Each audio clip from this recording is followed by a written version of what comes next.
Good evening. I'd like to welcome everyone to the January 16th, 2024 Old Bridge Township Council meeting. Please rise for the Pledge of Allegiance. Please remain standing for a moment of silence and for our prayer. I pledge allegiance to the flag of the United States of America and to the republic for which it stands, one nation, under God, indivisible, with liberty and justice for all. As customary in this chamber, we stand for a moment to remember those who are protecting our freedoms, both here and abroad, for our first responders, for those who have made the ultimate sacrifice, and tonight we pray for peace around the world. A moment of silence, please.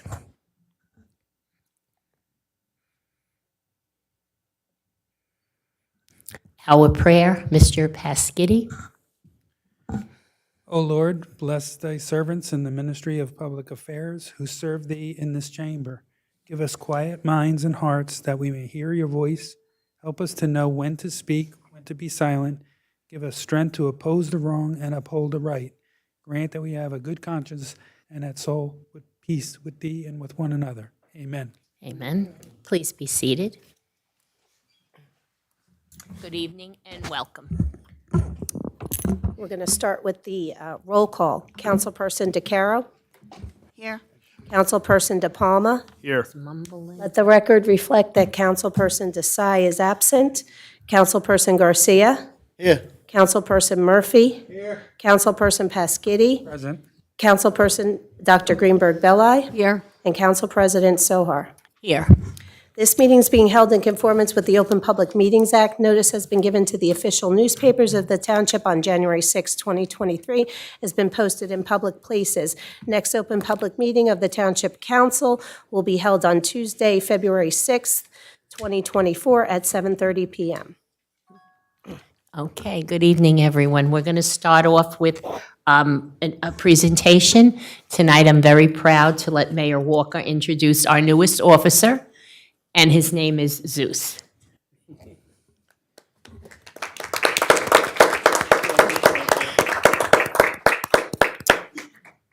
Tonight, we're going to meet Zeus with his handler, Police Officer Mark DeMayo. He was hired on December 19, 2018. Following completion of his field training program, Officer DeMayo was assigned to the Patrol Division, where he has served with distinction. During the summer of 2023, the Police Department began the selection process for the Township's first K-9 team. Officer DeMayo was selected out of a group of 11 candidates. Following being selected for the K-9 program, Officer DeMayo was sent to the New Jersey State Police K-9 Academy for dog selection. The potential K-9s are put through rigorous testing to see if they have what it takes to become a police K-9. The State Police K-9 Academy selected a K-9 for us based on their strict criteria. Officer DeMayo and Zeus met on September 14th and started their training at the NJSP K-9 Academy from September 18th, 2023 to January 12th, 2024. Upon successful completion of that academy, Old Bridge Township Police Department's first K-9 team is now certified as a patrol K-9 team, able to assist in tracking of missing persons, suspects, searching for articles that could have evidentiary value, and criminal apprehension. K-9 Zeus and Officer DeMayo will return to the New Jersey SP K-9 Academy from March 8th, 2024 to June 14th, 2024, where they will complete training and certification in narcotics detection. I am honored to introduce Old Bridge Township's first police K-9 team, Officer Mark DeMayo and his partner Zeus, badge number K1.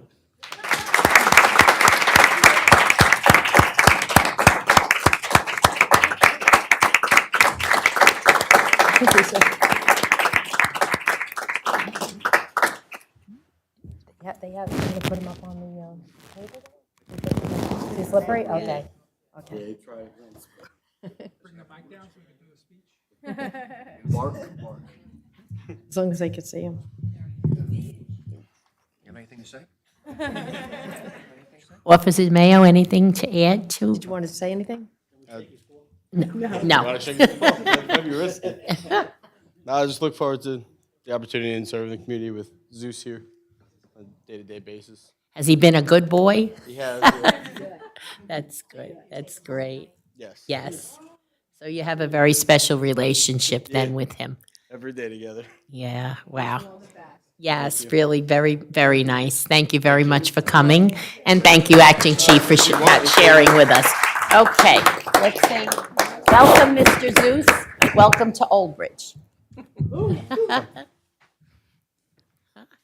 Yeah.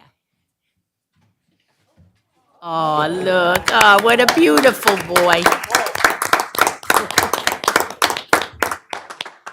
What a good boy.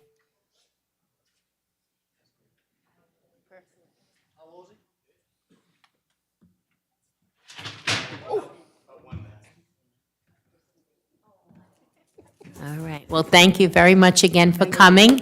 Congratulations. And we welcome our new officer, Zeus. Very nice. We're Old Bridge proud. Very nice. Okay. Thank you again. Next will be our council appointments. So, Council President, due to the vacancy in the Ward 2 seat, which was created when Councilman De Palma ran and won the at-large seat, so now there is a vacancy there that will be filled temporarily until the November 2024 general election. So the person that is picked and appointed would serve until December 31st, and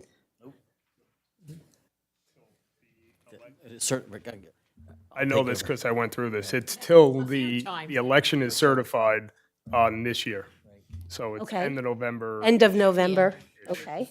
And I've my been through apologies. this rodeo. My apologies. So if we can, I was provided 3 names from the Republican chairperson, and the 3 names were provided to council.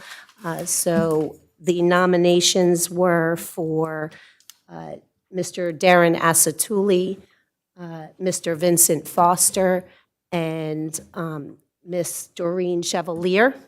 So when we go through, I will read your name, and you just let me know who you wish to vote for.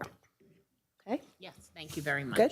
If there's any question, again, this is all statutory by virtue of, and the reason why it's a temporary appointment is under the statute, it's only when it's, the vacancy occurs after September 1st and there's only 1 year remaining, then the individual would fill the unexpired term. Because the Ward 2 council seat doesn't expire until December 31st, 2025, there's more than 1 year remaining, so that's why it's a temporary appointment pending the result of the election in November.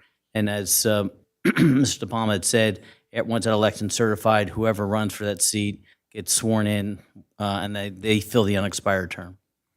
So again, as clerk had indicated, 3 nominees were provided per state statute, and because it's a party affiliation, the names are submitted by the Old Bridge Township Republican County Committee, and then the roll call, there's no need for a second. Those are the 3 nominees. That's the nomination, and then as your name's called, you vote for one of the 3 individuals. Councilperson DeCaro. So, I'm sorry, so I'm just naming a person? Okay. Correct. Well, I'm going to abstain on these votes. I was just given these names today at 1:30, and I asked for background information, and I didn't receive any background information, so I'm abstaining on these votes. I just received these names today at 1:30. Okay. Councilperson De Palma. Mr. Asatuli. Councilperson Garcia. Mr. Asatuli. Councilperson Murphy. Either councilperson, or, I'm sorry, Mr. Asatuli, Mr. Foster.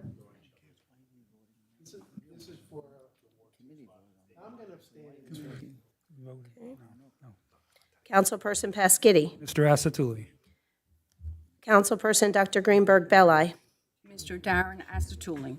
And Council President Sohar. Mr. Asatuli. 1, 2, 3, 4, 5 yeses, 5 for Mr. Asatuli. Mr. Asatuli gets the nomination. He's going to come up.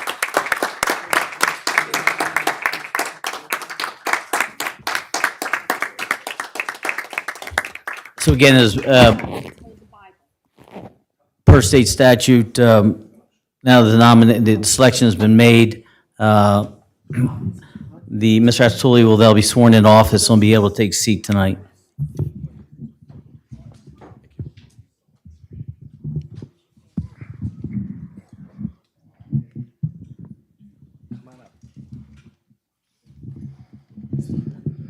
So you're closest to the TV. You want to face the audience, though, kind of. Yeah, like this. Who's holding the Bible for you? You can all stand. And whoever's holding the Bible needs to be in front of him. Okay? So you're going to, right hand up? Left hand up. There you go. So you're going to repeat after me. I state your name. I, Darren Asatuli, Do solemnly swear do solemnly swear that I will support the Constitution of the United States that I will support the Constitution of the United States and the Constitution of New Jersey, and the Constitution of New Jersey, that I will bear true faith and allegiance to the same and I will bear true faith and allegiance to the same and to the governments established and to the governments established in the United States and in this state, in the United States and in this state, under the authority of the people, under the authority of the people, that I will faithfully, impartially, and justly perform that I will faithfully, impartially, and justly perform all the duties of my position of all the duties of my position of Old Bridge Township Ward 2 Council Member Old Bridge Township Ward 2 Council Member to the best of my ability. to the best of my ability. So help me God. So help me God. Congratulations. Thank you so much. Can you sign for me? Yes, I can.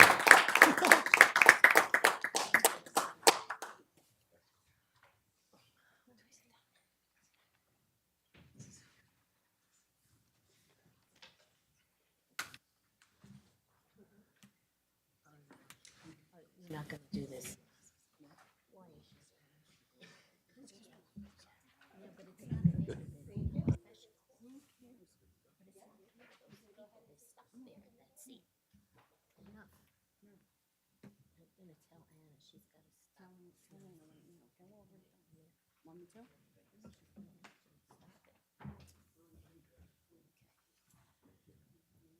Okay. Good. Congratulations, Mr. Asatuli. Welcome to the council. Okay. Next is resolutions appointing members to the Municipal Utilities Authority.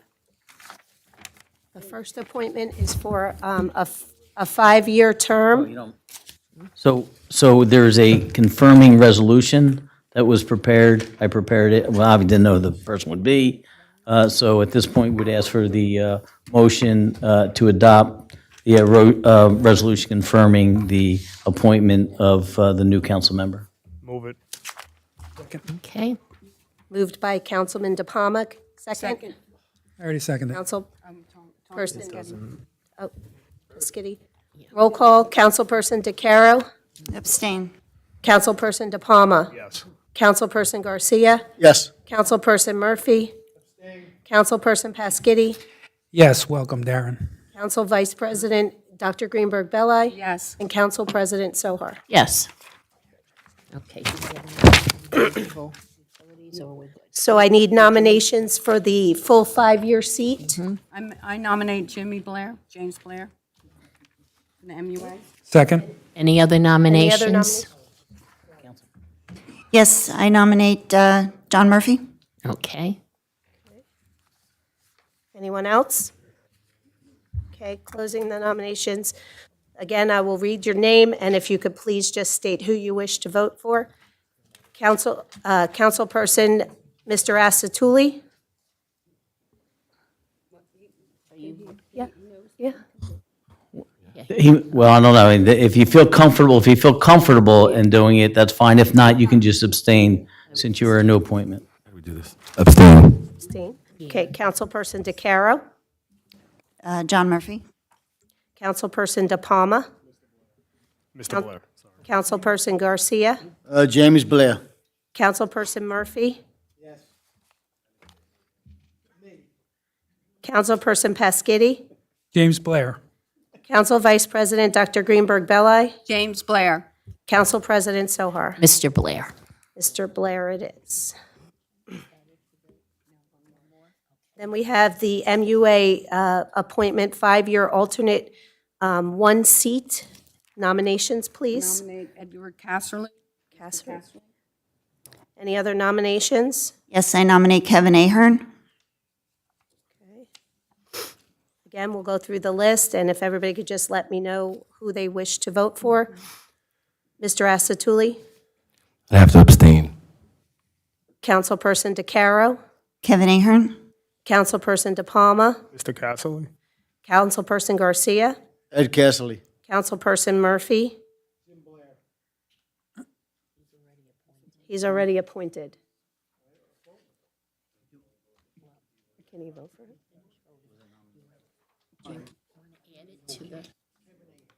Kevin Ahern. Councilperson Pasquitti, Ed Casserly. Council Vice President Dr. Greenberg Belli, Mr. Casserly. and Council President Sohar. Mr. Casserly. Mr. Casserly wins the appointment. Next, resolution appointing a Class A member to the Redevelopment Commission. I'd like to appoint Louis Izzo. No. No, this is for redevelopment. Redevelopment Agency. Redevelopment, I'm sorry. This is a Withdraw that. council, this is a council person, so I'd Oh. like to nominate Kevin Garcia. Kevin Garcia. Yeah, I'll second that, sorry. We only need a motion on a appointment. Roll call. Councilperson Asatuli, Present? Yes. Councilperson DeCaro, Yes. Councilperson De Palma, Yes. Councilperson Garcia, Yes. Councilperson Pasquitti, Yes. Councilperson Murphy, Yes. Council Vice President Dr. Greenberg Belli, Yes. and Council President Sohar. Yes. Motion carries. Okay. Thank you, Kevin. Next is resolution appointing members to the Zoning Board of Adjustments. This is for the 4-year seat from 1/1/2024 to 12/31/2027. Nominations, please. Nominate Louis Izzo. Second. Okay. Any other nominations? Yeah, I'm just looking. Yes, Kevin Ahern. Any other nominations? Close the nominations. Roll call. Councilperson DeCaro. Asatuli, I'm sorry, first. Abstain. Abstain. Councilperson DeCaro. Councilperson De Palma. Mr. Izzo. Councilperson Garcia. Louis Izzo. Councilperson Murphy. Ahern. Councilperson Pasquitti. Louis Izzo. Council Vice President Dr. Greenberg Belli. Mr. Izzo. And Council President Sohar. Mr. Izzo. Mr. Izzo wins the nomination and the seat. The next is a resolution appointing a member to the Zoning Board of Adjustment, alternate 1 for a 2-year unexpired term seat from 1/1/2024 to 12/31/2025. Take a nomination. Michael Victoria? Okay. Any other nominations? Kevin Ahern. Okay. Any others? Close the nominations. Councilperson Asatuli, Abstain. Councilperson DeCaro, Kevin Ahern. Councilperson De Palma, Mr. Victoria? Councilperson Garcia, Michael Victoria. Councilperson Murphy, Abstain. Councilperson Pasquitti, Abstain. Councilperson Dr. Greenberg Belli, Mr. Victoria. and Council President Sohar. Mr. Victoria. Mr. Victoria moves to the alternate seat 1. He's got 1, 2, 3. He's got 4. Out of 9, that's not enough. Right, so he can't take the seat for the right? 1, 2, 3, 4, 5, 6, 7. If there's an issue, I could change my vote. Mark? You've got one at Ahern. You had 2 abstentions. So that's 3. So I'll change my vote. Make it easy. Well, the vote fails, you can ask for nominations again. Okay. Can I have a nomination again for the alternate 1 2-year unexpired seat to the zoning board? Since they didn't receive a majority. Michael Victoria. Okay. Kevin Ahern? Okay. Councilperson Asatuli. Abstain. Councilperson DeCaro. Kevin Ahern. Councilperson De Palma. Mr. Victoria. Councilperson Garcia. Michael Victoria. Councilperson Murphy. Councilperson Pasquitti. Michael Victoria. Councilperson Dr. Greenberg Belli. Mr. Victoria. And Council President Sohar. It's Mr. Victoria for the alternate 1 seat. Next is for the appointment to the Zoning Board of Adjustment, alternate 2 2-year seat from 1/1/2024 to 12/31/2025. Take a nomination. Mr. Devinder Singh. Any others? Okay. Closing the nominations, Councilperson Asatuli. Yes. Oh, it's only one. Want, yes, for Mr. Nobody else, right? Okay. Councilperson DeCaro. I'm sorry, are we doing the planning board or are we on the zoning board? We're This is the alternate 2 2-year seat for the Zoning. zoning board, I'm sorry. I'm sorry, I thought we were on the planning board. I meant to nominate Kevin Ahern, so I'm going to just say no. Okay. Councilperson De Palma. Mr. Singh. Councilperson Garcia. Devinder Singh. Councilperson Murphy. Yeah, I couldn't hear it. What's the nominee? Devinder Singh. Yes. Councilperson Pasquitti. Yes. Councilperson Dr. Greenberg Belli. Yes, for Mr. Devinder Singh. Council President Sohar. Yes, Mr. Singh. Mr. Singh wins the nomination and the seat. Next is the resolution appointing a Class 3 member to the Planning Board for a term of 1/1/2024 through 12/31/2024. Now, this is a Class 3, which is a council person. Nominate Eric De Palma. Okay. Any other nominations? Hearing none. Councilperson Asatuli? Yes. Councilperson DeCaro? Yes. Councilperson De Palma? Yes. Councilperson Garcia? Yes. Councilperson Murphy? Yes. Councilperson Pasquitti? Yes. Councilperson Dr. Greenberg Belli? Yes. And Council President Sohar. Yes. Mr. De Palma is the appointment for the Class 3 seat to the Planning Board. Okay. Next is public. Short straw. My wife would like to thank you all again. The short straw. Better you than me. Okay.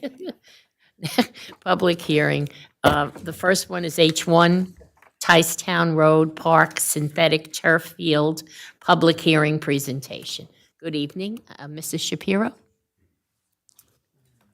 Mr. Lenning. Oh, I thought you were going to sit up here. See, listen. You don't want any part of this?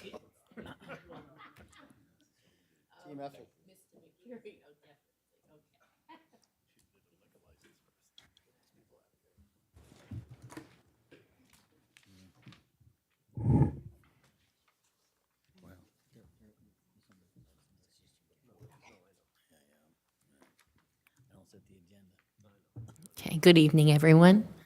Nice to see everybody.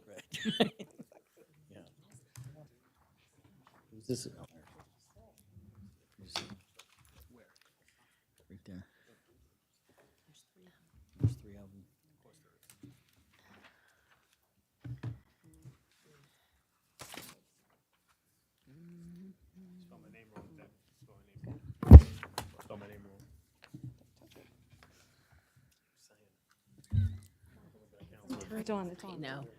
Yeah, is it okay? It was on.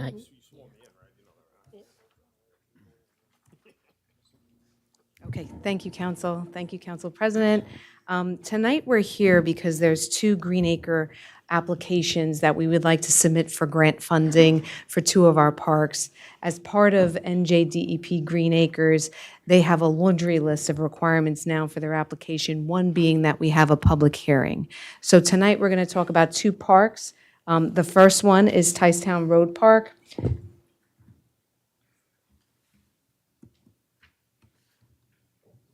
Township Park. Not working.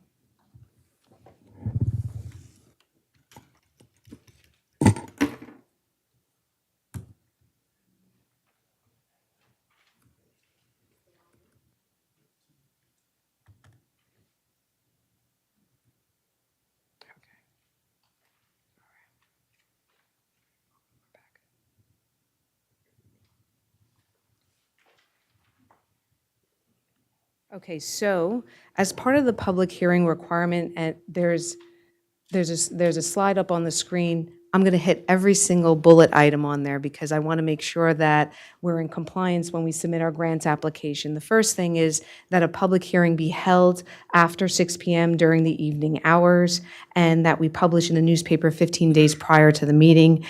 We have an affidavit from our township clerk that that newspaper article has been posted for tonight's meeting, and obviously we're here after 6 p.m.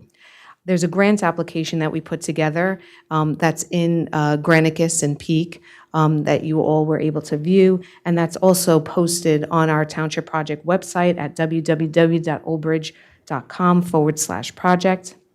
We need to make sure that we're attended by a quorum of our governing body. Thank you all for being here tonight. We need to present tonight a concept plan, which we are about to in a minute. We need to review the environmental impact assessment and the alternatives to the proposed action. We need to open up to public comments at the end.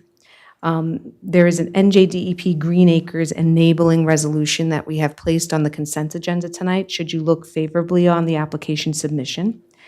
And we're going to prepare minutes for this meeting, and it's going to be separate than our usual minutes, and I'm going to guide the clerk's office in doing that and presenting that to you on the consent agenda at the next council meeting for a vote on that, and then that resolution gets submitted with the application.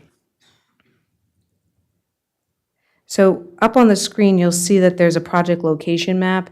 Town Road Park, I'm sure everybody's familiar with. It's about a half a mile down the road or east of Wesley Road. Here is a closer up view. You could see that the project straddles 3 different lots, but the main focus tonight is on lot 14 and that larger soccer field that's located to the rear or to the southern ends of the property. This is the tax map. These are all documents that are supposed to be with our application, so we're just sharing it with you tonight. And this shows you that it does straddle lot 15, lot 14, and lot 20 on block 13003. This is the conceptual plan. It's actually, when you print it out to scale as one of the requirements from Green Acres, it shows you that really we're just taking the lawn area for the natural fields, and we're just restriping them. But if you notice that darker green image, that's actually a synthetic turf field.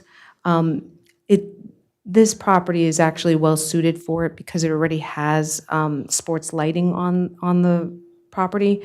And so the league had come to our director of recreation and asked for some support in creating a synthetic turf field. Over the last couple of years, we have included monies in our capital bond ordinance for the construction, but as we all know, construction is very expensive, and we always look for other means of funding.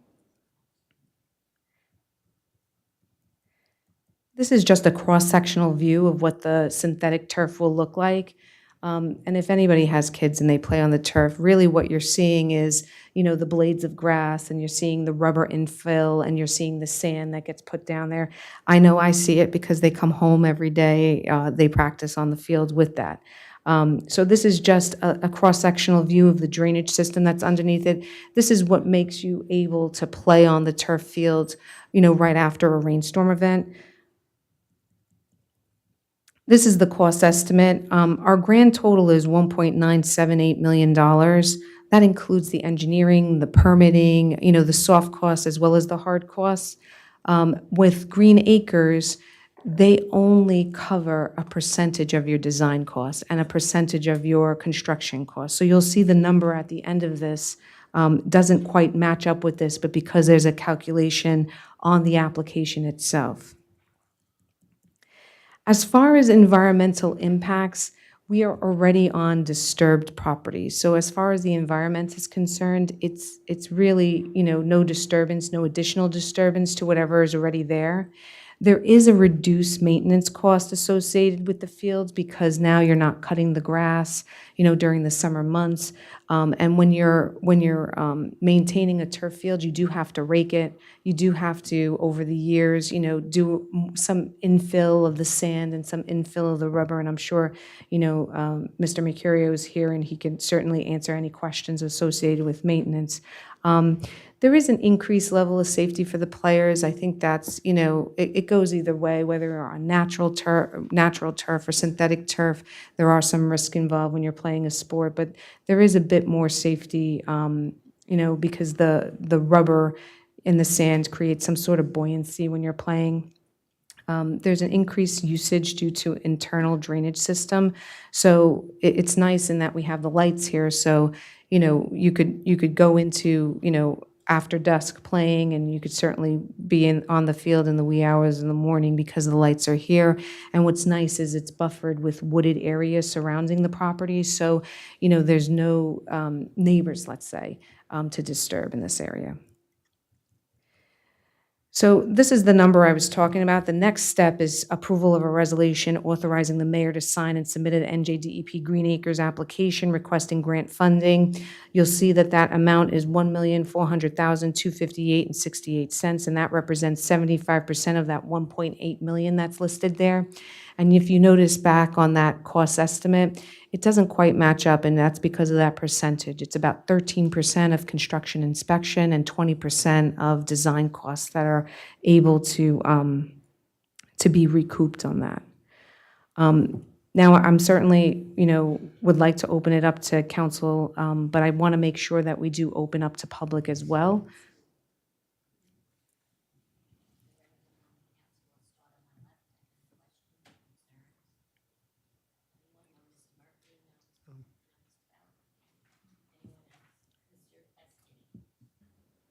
Hi. One of the things I love about Old Bridge is we have so many parks. If you look, like East Brunswick, they have like 2, So this is great. I just had a couple questions. Is this going to be fenced in? So the whole complex now, if you've ever been there, it is fenced in. It's split railed around the whole entire property. So that specific field is not going to be refenced, let's call it. It's going to keep the existing fence that's currently there now that surrounds that field. That field that Nicole just showed up there, that field is currently there now. It's just grass. Okay. And how Nicole had it laid out that way, that doesn't inhibit us from laying it out if the soccer club decides to do like the 3 small-sided that are up top. Yeah. You can put temporary lines on that lower field and do 6 small-sided. So you can kind of mock it up and mimic it however you want. Yeah, and we've also allowed the soccer clubs to do that at Guyte Park on our lower field as well. If you ever see those lines that look like they go across, you can create 2 or 3 fields, short-sided fields, on that one main pitch. Great. Now, this is property that's owned by the township? Yep. And Old Bridge Soccer League actually plays there now, Yep, right? so obviously recently it used to be a boys club and a girls club, 2 separate. They have merged under one umbrella, Old Bridge Soccer Club. They utilize that. And what we do for the township, we do still cut and maintain that property. So that savings of us sending, obviously our maintenance crew would still go out, but it's one less large field that they would have to cut. Right. And you were saying there's going to be lighting. There currently already is lighting, There is lighting. which is why we've indicated this as being the best place for that, because if you were to put turf on the other complex, once the sun goes down, as good as turf is, you can't play on the turf. That facility that we've earmarked here already has those lights there. And like Nicole said, it has a lot of natural tree work there, so the lighting isn't going to interrupt any houses or anything. And the new lighting actually takes away a lot of the light pollution, where it directs the lighting to the field. When Menino Park comes fully on board, if you could just look at some of the aerial views of what those 2 older fields that we had, what their overflow is based on what the 3 new ones is, it's night and day. Yeah, That's great. That's awesome. Now, so we maintain the ownership of this, right? We're not releasing the ownership? You can speak. Go ahead. So we have ownership on it, but it's registered open space inventory. It's listed on NJDEP Green Acres Great. open space. Awesome. Great sometimes, yes. It's great sometimes.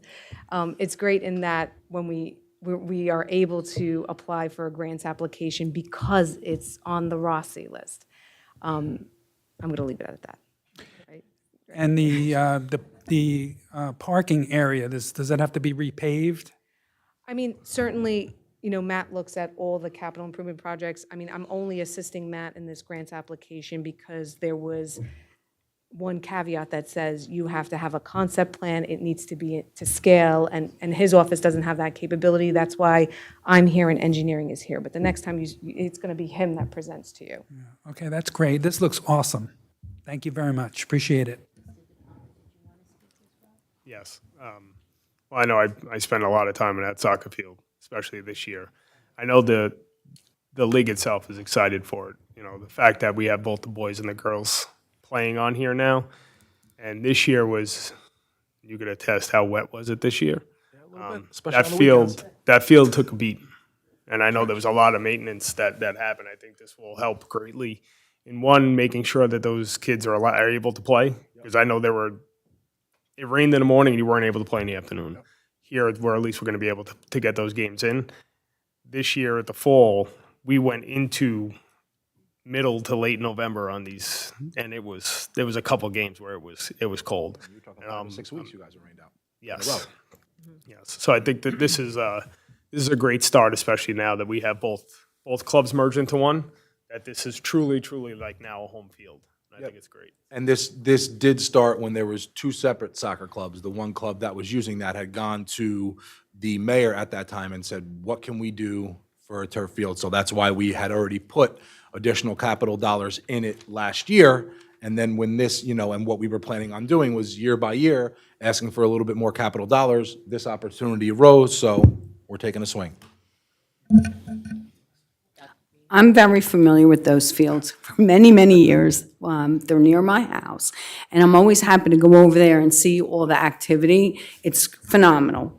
And you're right, as far as the lights, there's no neighbors around there. It's wooded, so we don't get any complaints about the lighting. And I want to thank you for looking at our inventory and investing the time and the desire to always constantly improve our fields. And I do think it's a better use of it when it is artificial turf. I just have one question about the maintenance of it, because they are new that we've implemented them on other fields in our town.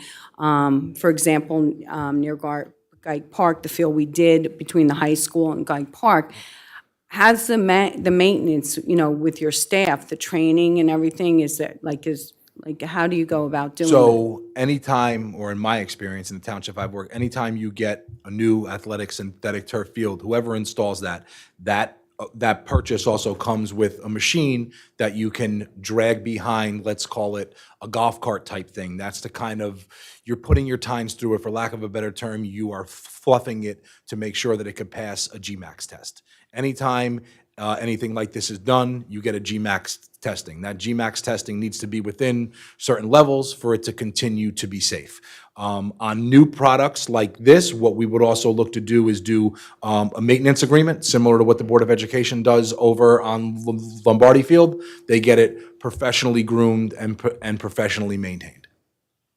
Thank you, because I don't think a lot of people As part of understand how you do that. whoever installs this, they train the maintenance guys on how to use the piece of equipment that comes with the purchase. And they also always give you extra crumb rubber, which are the black pellets that you see that we keep on stand in case we have to make fixes and things like that. We take some out, we put glue on it, we glue it back, we add some crumb rubber to it.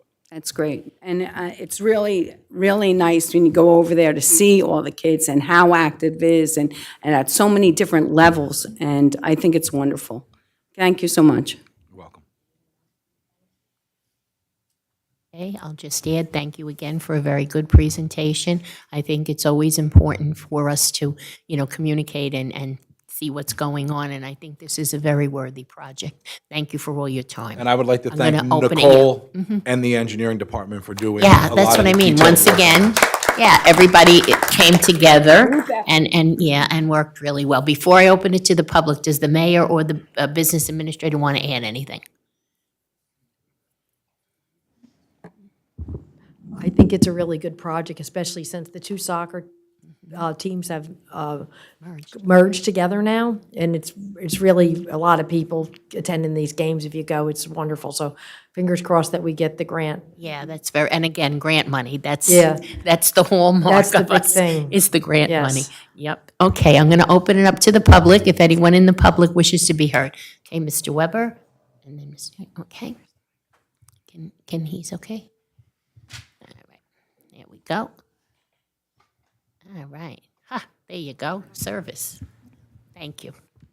My oldest son started playing at Jake Brown, the field of Jake Brown.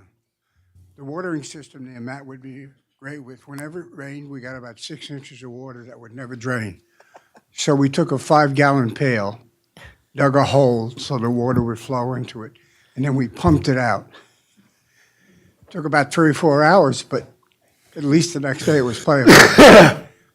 Ticetown, I think the field was opened, and it had been hydro-seeded in 1980 or 81, whichever the year it was open. Problem was, there was no, it was on clay. So we got there next year, all we had was clay, dirt. So the soccer league, and I was president for 3 years in 80, 81, and 84. We were sitting on about $27,000 in the treasury, which belonged to the league. And I asked, what do you guys want to do? You know, you got $27,000 in there. You want to build a clubhouse where you can have party time after? Or do you want to have a field?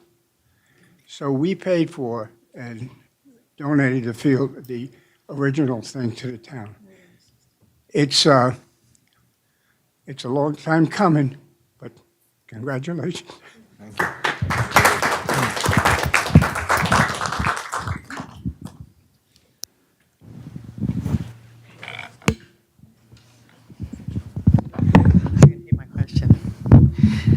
So, question for the team. First of all, have you identified what kind of contaminants are going to be running off the field, poisons, that are going to be contaminating the woodlands? That's the first. And the second is that you mentioned that it was going to be low maintenance, but now you've told me in the entire dais, everybody listening, that you're going to actually have to do maintenance on it and be trained on it and have new equipment.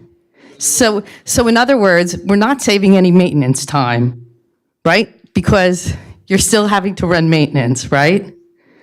Not at the level that we're currently running maintenance. You mean mowing the lawn? Correct. We mow the lawn right now once a week, if not twice a week, in season. And what about the flooding and the contamination of the turf grass, the artificial turf grass, which is known to leach mercury and other metals? I'm sorry, yeah. You want to face me, I get it. Yeah, no, I know, I apologize. Yeah, no, I like it, don't worry. So what kind of tests have you run? If you can direct your question to the council Well, the president. council hasn't answered that on the last turf grass thing that went up in Menino Park.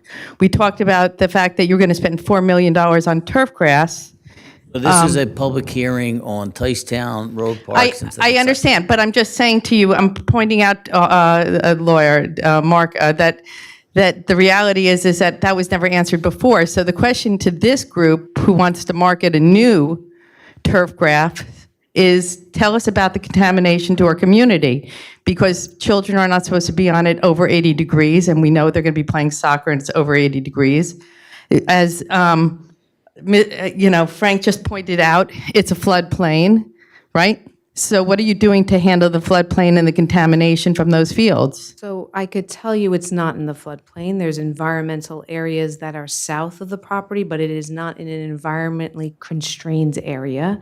I put up top there, if you see the infiltration system, there's a geomember, there's actually like a foam layer too as well. So when precipitation falls from the sky. It actually goes through many layers. Okay, on There's to, cryogenic rubber that is placed in the infield with sands. okay, so you have When- rubber? Ma'am, Sorry, Lisa. Ma'am, I gave Sorry. you, there was an opportunity for you to speak, and I'm trying to answer your questions, but if you're going to speak over me, that's going to be impossible. I'm trying to answer your questions. You're saying Thank that you. there's contaminants and mercury, and I've been installing and designing on the private side for 15 years synthetic turf, and that I have never heard. So I don't know where your statement is coming from, but I could tell you my own children play on synthetic turf, and what I do when they come home is I take off their clothes and I give them a shower. The same things that I do when they play on natural grass, because natural grass has contaminants just the same,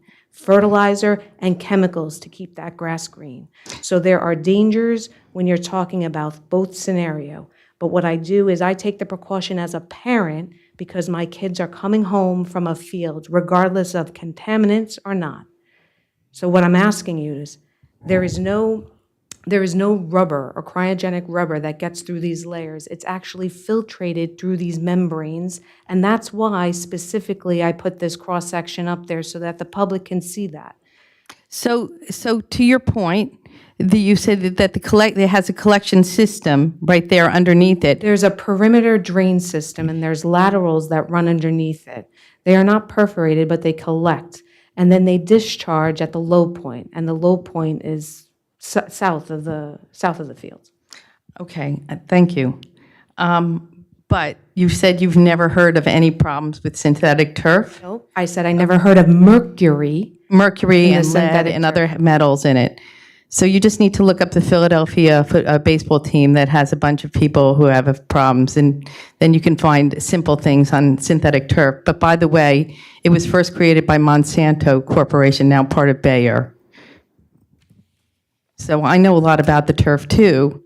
I know that there's a whole litany of things. Children can't be on it over the temperature of 80 degrees. So I hope your kids are not playing soccer when it's over 80 degrees on the grass, because the grass heats up much hotter than standard. The turf heats up much faster than real grass, right? Does it not?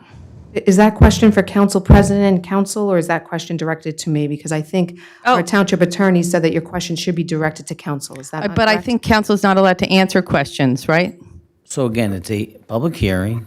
In order to maintain order, it's better if you direct the question to the council president, Okay. and then so that we can have a give and take, and then the answers can be, the questions, to the extent that they can be answered, can be answered.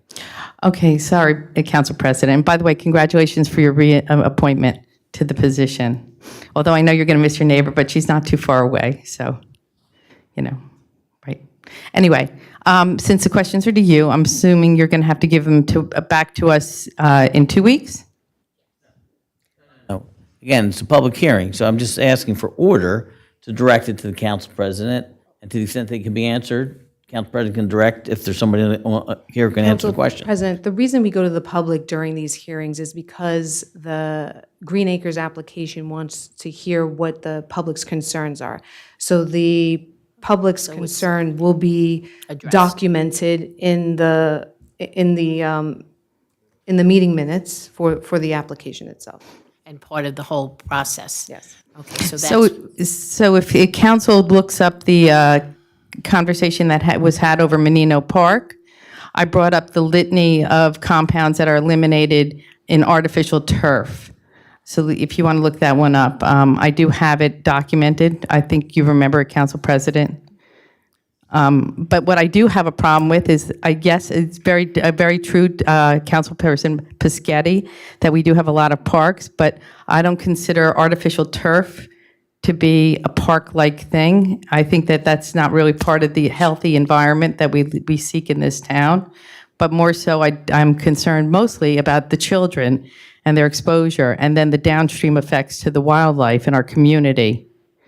okay, well, your concerns have been noted. Thank you. And your opinion is your opinion, so he can have a different one, and she will note everything. But you will look up the science, right? Yeah, that's Thank part you. of the plan. Madam President, could I just ask Nicole a few questions on that? Sure. So the application has to be submitted to Green Acres. February 7th. Right, Department of Environmental Protection, Green Acres. Yes. And they know it's synthetic. Yes. Is there anything in the regulations that prohibit the utilization of synthetic fields for open space? No.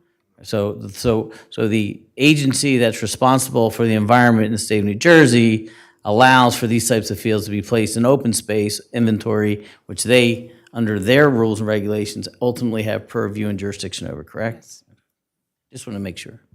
One last thing. Sure. On Menino Park, it's been addressed a couple of times that there's synthetic turf fields that we're constructing now. That application, contract plan, specifications, cost estimate, go to Green Acres for their review prior to us bidding out that project and awarding to That them. was going to be one of my questions, if in fact it had to be submitted to TV.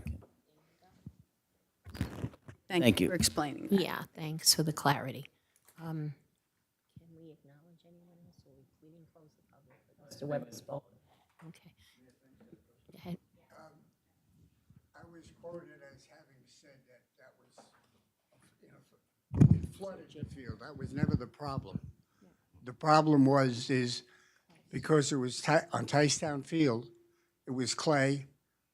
They put in, all the grass blanket that first year, and the grass was dead after that. Not because of bad chemicals, because there was no water. Flooding, correct me if I'm wrong, Eric, that field does not flood, does it? Feels Ticetown? it's wet. It holds water. So does my backyard, unfortunately. The roof of my car. As I can attest to over the past couple of weeks with all the rain. And seriously, speaking of environmental issues, one of the things that we always did with our 4 children when they played was inspect them for ticks. Is there anything that can be included in this thing in this package that is available in the marketplace now? I'm sorry, for ticks? I mean, I know that in my backyard, I do an environmental spray that maybe Mr. Mercurio can look into. I don't I know. know we've reached out to the county many times on this, and I know that you can always request, even as a homeowner, you can request for them to come and spray for mosquitoes. When we've spoke to their science and engineering department over there, they don't have anything specifically for ticks. So unfortunately, I mean, I know some of the employees for Parks and Rec, I know some of the employees for Public Works, certain times a year, they have to check for ticks literally every time they're getting back in the truck. So it is Get some unfortunate. guinea hens. But I think maintenance and making sure you're checking your body, your animals, and your children is probably the best bet for that. The other thing I would want. The other thing I would want to mention is there was a comment made about health value in this. So over 40 years ago, that league has been in place since 1964. I think now, Eric, help me, there's probably 15 or 1,600 between the boys and girls playing right now? I don't think it's that much. I think it's in the 700s, 700 to 800 total. See if you can find out exactly. for If me, you 'cause I think count it's- the Just for Kicks, I think that's a little different. Just for Kicks is like that I'd is rather a separate I'd button. rather see my kids having 2 games a week than sitting in front of a computer. You brought up a really good point, Frank, thank you. How much money did you say it's going to cost us to replace this with artificial turf? The total cost is $1.9 million, and that includes the soft cost and the hard costs for engineering, construction inspection, permitting, surveying, et cetera. How much does it cost to have somebody mow the fields twice a week? That would have to depend on who that employee is, who's cutting it, how much gas they need. I can come up with a number if I'm given time. I can't give you that number on the spot right now. In a lifetime, do you think that that's going to cost $1.9 million for that person to cut the field twice a week during the I summertime? think the value of the additional playability on the field is something that you can't put a dollar amount to, and that's what we're here in front of council for. It's also important to know that this is a grant application, and I think council knows oftentimes I come to you and I say, we like to find other people's money. Granted, Mayor Walker always reminds me it's still our money, but it's from a bigger pot. And what this administration and what our past administration has always charged us to do is to try and find other people's money, and that's what we're doing tonight. So in the event it's not funded by Green Acres, are you going to table this and not change the turf from grass Mrs. to? Jackowitz, excuse me. This, again, is not what this was about. Okay, It was, Counsel- wait, no. it was a hearing. It was a hearing of the residents. For you to speak, give your opinion, not to go on back and forth like that. She will note all the opinions, right? They will be there for anyone to see in the minutes, and then she will work on the concerns. Okay, so then the one question is that if we don't get the Green Acres money, does that mean that you guys are going to turn this down, reject this? That would remain This to be tonight is an seen. application for Right. Green Acres, but Matt Mercurio's past recreational requests for capital bonds has included money over the years, so that he doesn't hit the township hard Boom. with the big dollar amount, but slowly grows the pot so that this can be done. If the grants application comes in, and we are favored for that, and I hope so, I hope we are, and we do that application and we get it in under budget, we cancel that prior year capital bond ordinance, saving the town that money. And that's what he's trying to do. Goal. Okay, all right, thank you very much. Is there anyone else in the public who wishes to be heard on this subject? Okay, seeing no hands, I'll close the public portion. Thank you very much for the presentation. Okay, do you want to? Does that end the presentation for Town Road? Nicole, Council President would like to see if we can move Is the this a long hearing for the presentation? liquor license, Oh, just because there's residents in there that are waiting to get in and out. Is it a Yes, fairly that's- long presentation, or? if you want, I could hold off. If you want to save time for public comment, if there is some, we should let I them. just want to ask, Okay. Just, being that there is public here and there is the gentleman here, I don't know, if maybe we could do that first, and then we'll come back to your presentation. Thank you very much. can't fix that. Get the kids out. Got my nephews out. Mr. Lita, if you could come and approach the dais. Okay. This is liquor license number 1209-33-009-003, Red Zebra LLC. Good evening. Have a seat, sir. You could sit if you like. This way, either way, just so that you sit on one side so they can sit on the other. You're welcome.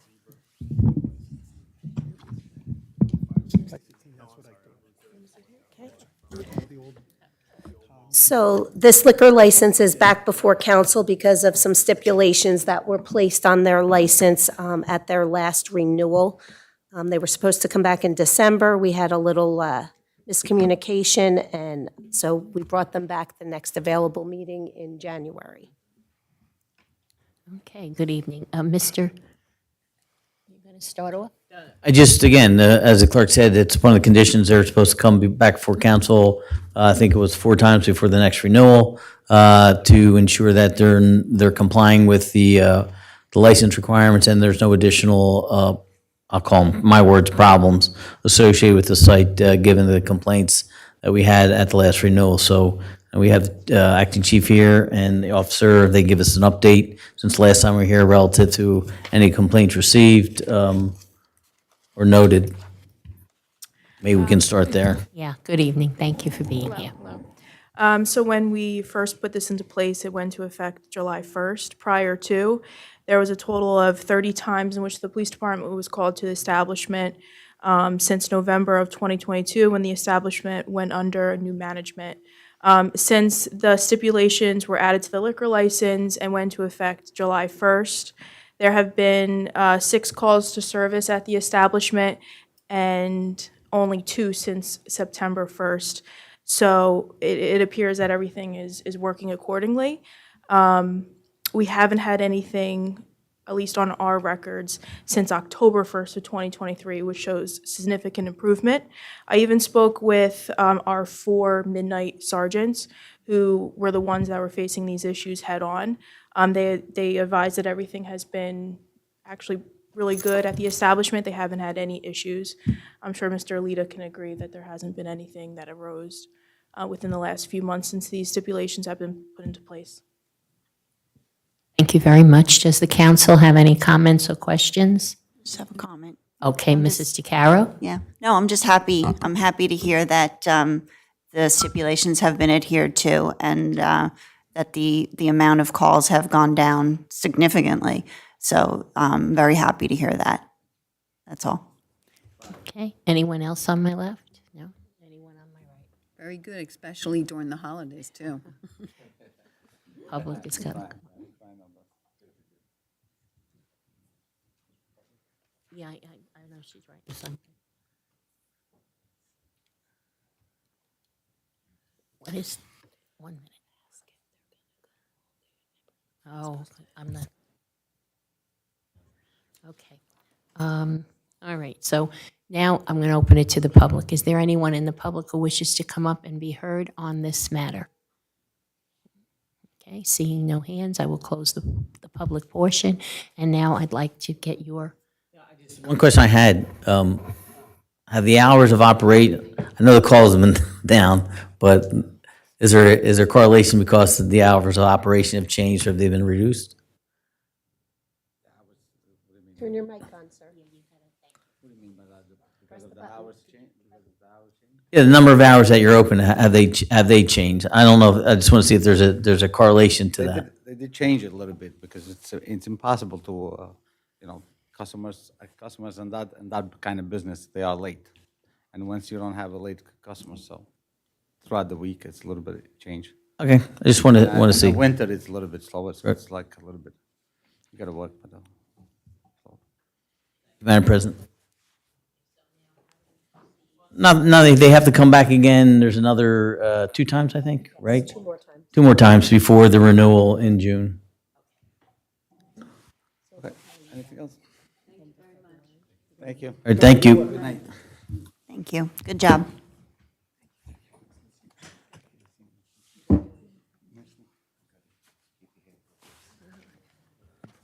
Okay, now we're ready for Guy Park, completely inclusive playground. This is the public hearing for this. Welcome back.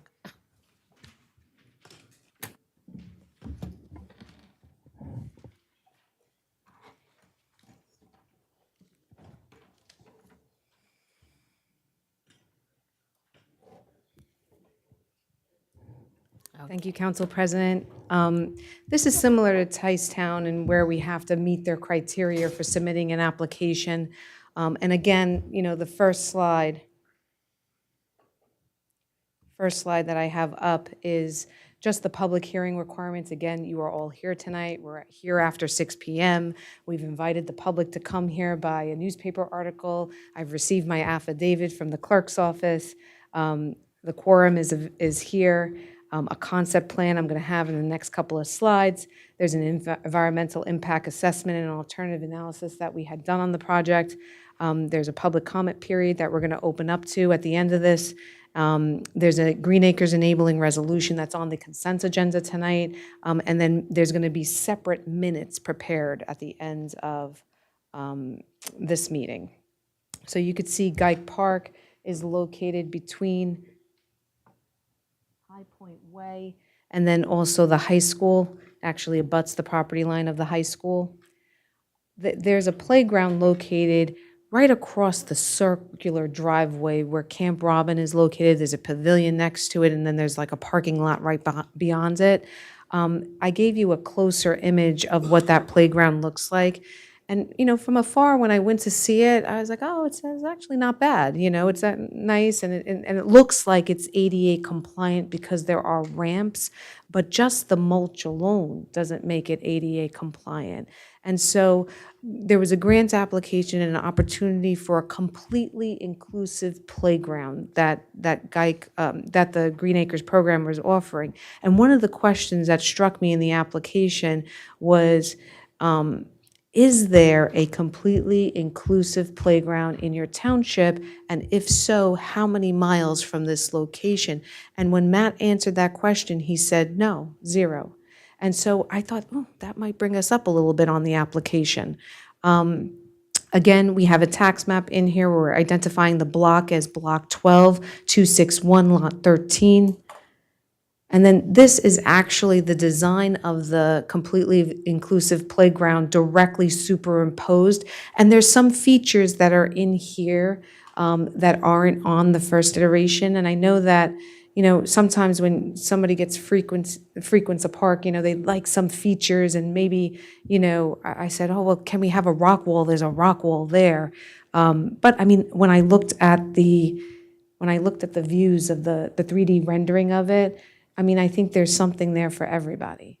And it's certainly, you know, worth the cost because of, look at the amenities. I don't think that there's a park anywhere, you know, surrounding or in the neighboring townships that look like this. And obviously, it's for those that are disadvantaged, and there's also for those that are able-bodied as well, you know, big and small. This laundry list that I'm showing you here on the several slides, that's the cost estimate that we were working on with the manufacturer of the park equipment. We did put an environmental impact assessment together, and if you noticed in that original concept plan where you saw the plan layout, we were staying within the area or the boundaries of that rubber mulch area, so there's no real environmental concerns. If anything, it's better because that rubber mulch sort of migrates off of that area, and now we're going to have a poured-in-place rubber base, and that's what makes it ADA compliant, because it's almost, when you look at it, it just looks like one, you know, smooth area, and that'll allow the wheelchairs to get by without having any difficulties. So the replacement of the existing playground at Gregg Park will not have an environmental impact to any of our resources. The short-term impact might be the disruption of the construction itself, but really we're not looking to, you know, we're looking to get in and get out. The township does not anticipate that the adjacent environmental features will be affected. There's really, when you look at it, it's in the centralized location of the park. It's not by any environmentally constrained areas. And once it's complete, it's anticipated that the new completely inclusive playground at Gregg Park will accommodate the needs of residents, including those with disabilities. So again, what I'm asking tonight is for authorization for us to submit a grants application to Green Acres. This one's different in that the max award is $750,000. And we're at north of $1 million on this one, and I have to go back to that. It's $1.23 million.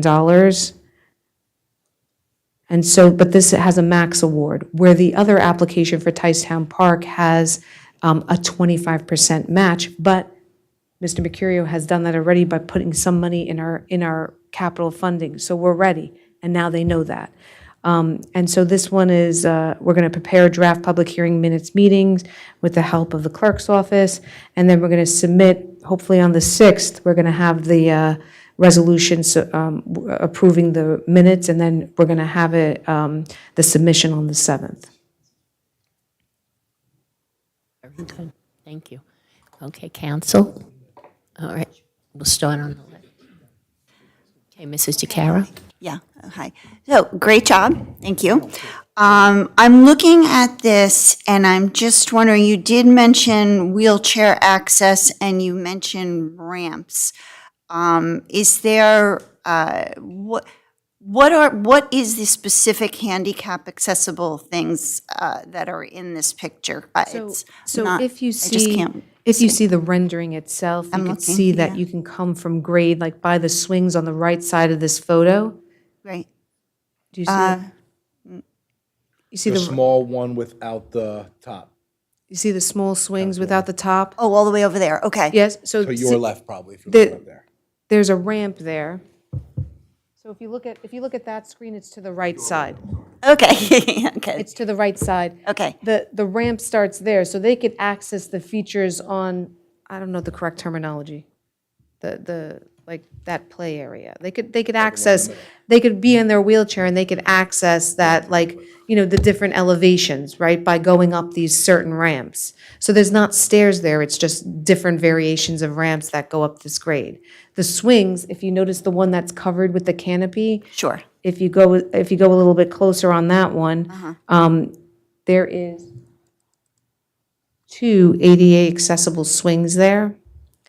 And then what happens is the rubber mulch now that's down there, that's currently installed there, would be poured in place rubber, and that's another ADA feature. And then the surrounding areas, like for example, the parking lot to the playground itself doesn't meet ADA compliance.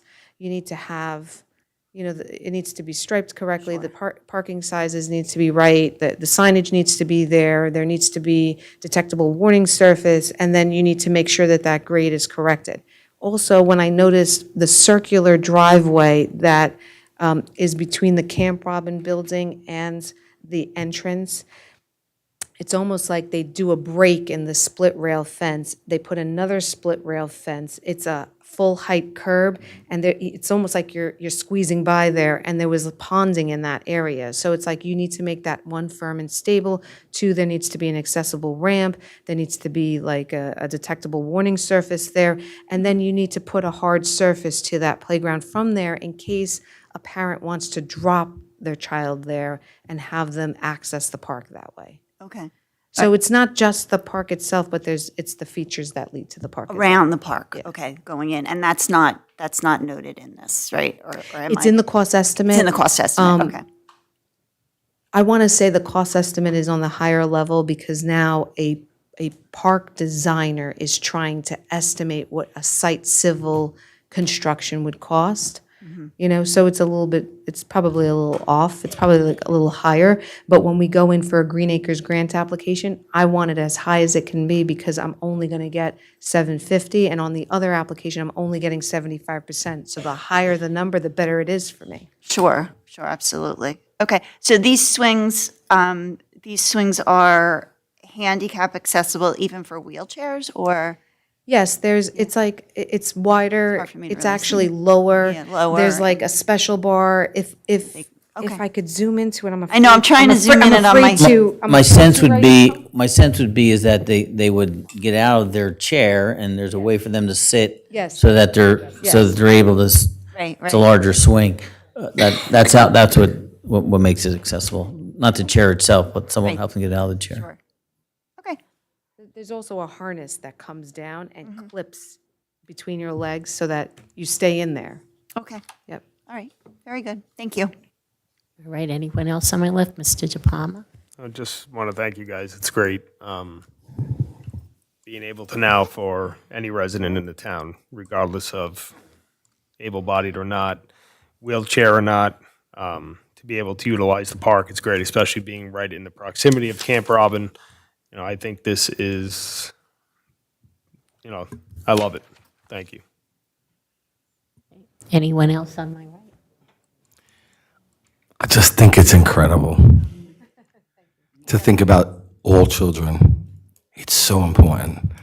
Everybody should have a place where they can just go, you know. And I was talking to my family maybe a year ago, and I thought about it because I ran for the Board of Ed, and we have a lot of kids in town that need this, and Old Bridges.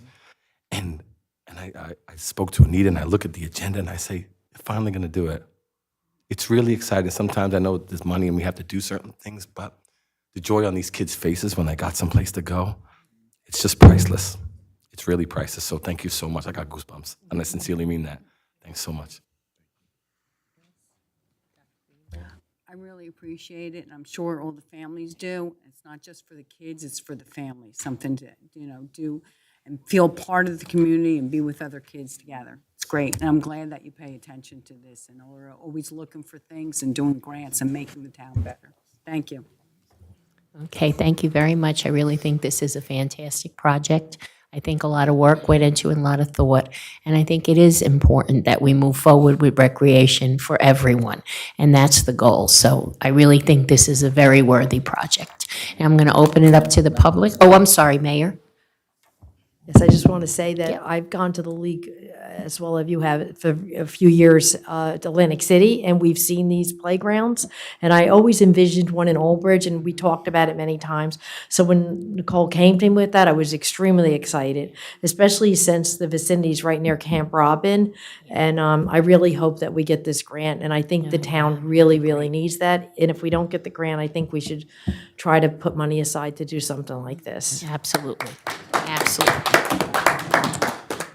And I also want to thank Nicole for helping our Parks and Rec Department and Matt make this vision come true. I've also attended a lot of NJRPA, New Jersey Parks and Recreation Association conferences with Matt, and every time we see one of these, we're like, this is on our to-do list. So thank you, Nicole, for assisting our department, and hopefully we'll be able to get this grant. We want to be as inclusive and as accessible as we can to everyone. Absolutely. Very nice. Yes. Thank you for all your work. We really appreciate it. Nicole, if I could, just want to follow up, anticipating some questions maybe from the public. Again, this is an application, gets submitted, DEP, Green Acres, they review the application. And the bid, the same thing, they're going to review the bid, they have to okay the bid. Yes. The material is being used, it's being implemented, they've reviewed all the construction plans as well? Yep. Okay, so they sign off on it as far as the DEP is concerned in Green Acres. Question I had, the equipment that, or the toy, or the play items that are selected, is there flexibility in the type of things, or is that is it is it a set, or are there different things that you can pick to complete the park? Well, there was an original design to this one, and Fred Kish in my office, who was assisting me on the concept plan and going back and forth, he actually rearranged some things so it better fit with. Maybe a better question is is there a choice of vendors that you could utilize who make that type of play equipment? I think so, yeah. Right. Yeah. So This is just for the cost estimates Right. standpoint, and I think so is, if we're lucky enough to get graced with this money, Right. then I'm positive that you could swap out certain pieces. Right, as so long that as was it- my As long as question. it fits in the puzzle of what that is, and it's still deemed by them to be. So one of the questions I have, and I can't tell because it's a 3D, do you know if the middle section, because it looks like a ramp itself, does that have any access if somebody had a wheelchair and you could push them into it? Yes, so Right. if you look at this, you could see the lower part. Right, that's what I kind of, On the right right. side by the swing. Yeah, that's why I just want to make sure, because Yes. obviously, with children have different degrees of disabilities, right? And obviously, if you're in a wheelchair, you're more limited than those who have disabilities who don't have a wheelchair. Yes. So I just want to, I guess my point is to ensure that we have equipment that can be utilized by a varying degree of people with disabilities, right? So that's what I want to make sure. My understanding is from that low point to the highest point, you get there via ramp. Yeah, You okay. can get there in a wheelchair Right. via ramp.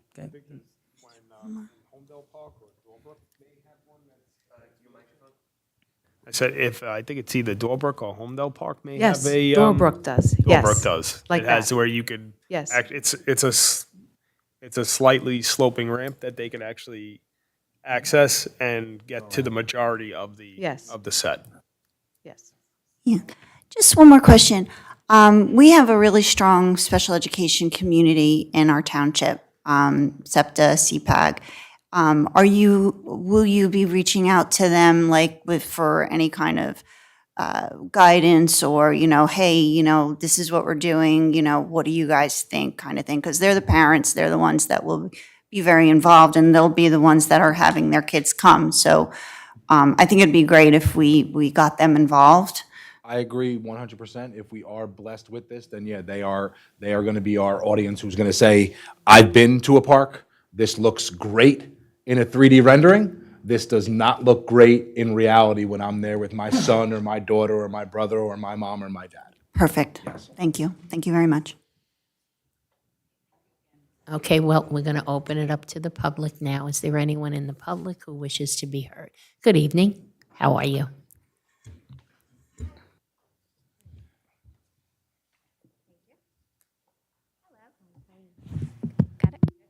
Hi, Kim Fengerola.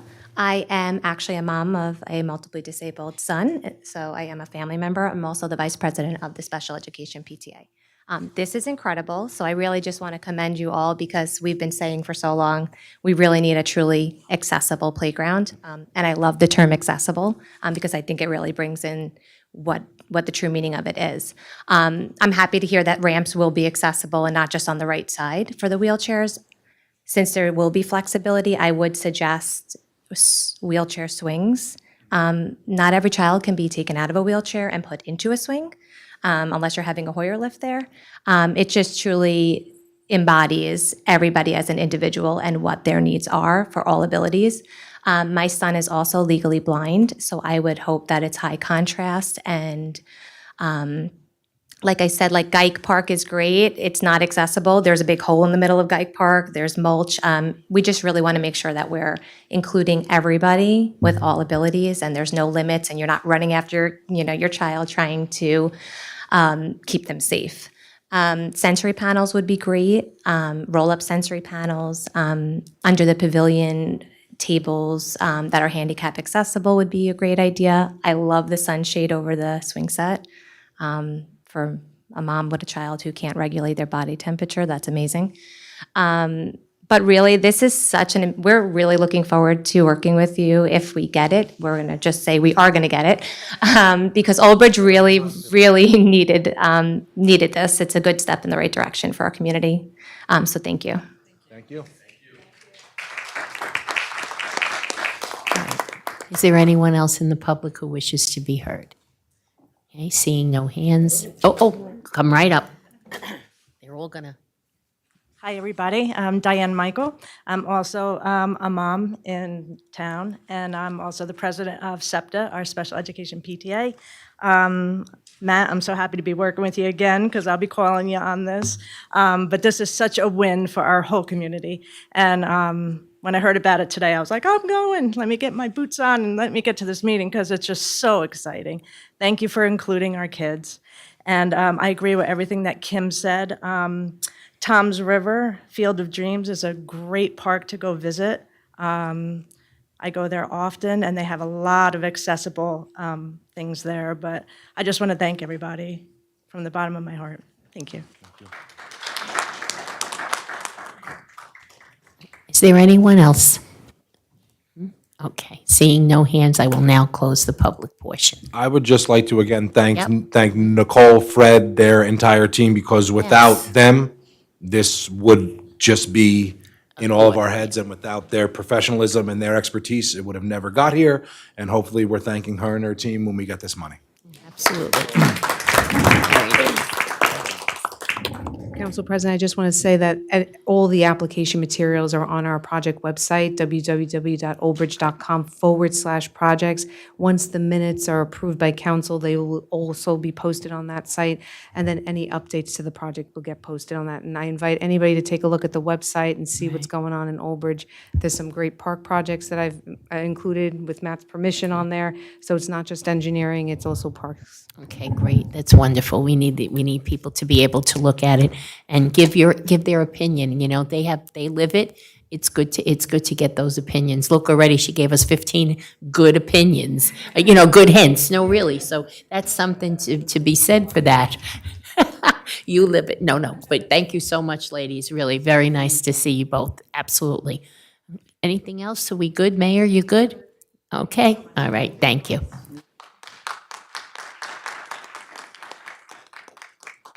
All right, now on to our bill list, Mr. Garcia. Hello and good evening. Bill list as of January 16, 2024.